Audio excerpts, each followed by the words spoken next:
সমন্বয়হীনতার কারণে রাজধানীতে বেড়েছে মশার প্রকোপ। স্বাস্থ্য প্রতিমন্ত্রীর এ বক্তব্যের পর দ্রুত সময়ে পরিস্থিতি নিয়ন্ত্রণে আনার কথা জানিয়েছেন স্বাস্থ্যমন্ত্রী।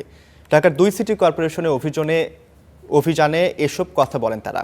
খাল ও জলাশয়ে মশা মারতে ডিঙি নৌকা ও স্পিডবোট ব্যবহারের পাশাপাশি ওষুধের মান যাচাইয়ে জোর দিচ্ছে কর্তৃপক্ষ। মাঠ পর্যায়ের এই তদারকিতে দ্রুতই সুফল পাওয়ার আশা স্বাস্থ্য মন্ত্রণালয় ও সিটি কর্পোরেশনের। রাজধানী ঢাকার বাসিন্দাদের যে সমস্যার সবচেয়ে বেশি ভোগায় তার অন্যতম মশার উপদ্রব।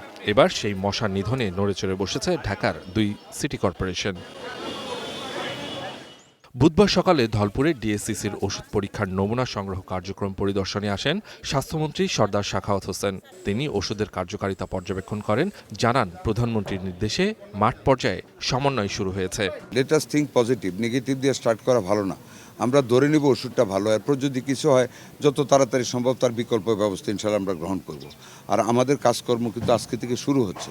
আশা করি আমরা সাকসেসফুল হব ইনশাআল্লাহ। আমরা তো উই আর ট্রাইং নাও। এ সময় মশার নিধনে কোনো ধরনের অবহেলা সহ্য করা হবে না বলে হুঁশিয়ারি দেন ঢাকার দক্ষিণ সিটির প্রশাসক।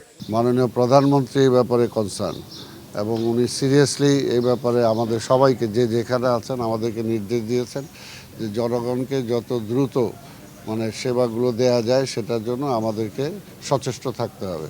তো এইখানে যেখানে যেটা করার আমরা সেটাই করব ইনশাল্লাহ, এবং আমরা আশা করি যে মশককে আমরা নিয়ন্ত্রণের মধ্যে নিয়ে আসতে পারবো। এদিকে উত্তর সিটিতেও জোরদার করা হয়েছে মশার নিধন অভিযান। সেখানে ওষুধের কার্যকারিতা পরীক্ষা কার্যক্রম পরিদর্শন করেন স্বাস্থ্য প্রতিমন্ত্রী। স্বীকার করেন আগের সমন্বয়হীনতার কথা।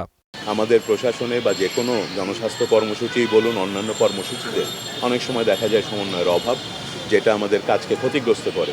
আমরা এ ব্যাপারে সচেতন আছি এবং আমরা সমন্বিত একটা কর্মপন্থা নিয়েই কাজগুলো পেয়ে যাব। মশা নিধনে নগরবাসীকে দৃশ্যমান ফল দেওয়ার প্রতিশ্রুতি দেন উত্তর সিটির প্রশাসক। ওষুধের বিষয়টা নিয়ে বড় ধরনের একটা প্রশ্ন আছে, যেখানে ওষুধটা ভালো নয় কিংবা ওষুধের সাথে কোনো অন্য কিছু মিশিয়ে সেখানে ব্যবহার করা হয়, যেই কারণে মশা ঠিকভাবে নিয়ন্ত্রণে থাকে না। তো ওনারা যেইভাবে কথাটা বলেছেন আমাদেরকে বিষয়টা ওরকম নয়, তারপরও বাদবাকি যে বিষয়গুলো আছে সেটাকে খতিয়ে দেখে আমি আপনাদের সাথে কথা বলতে পারবো।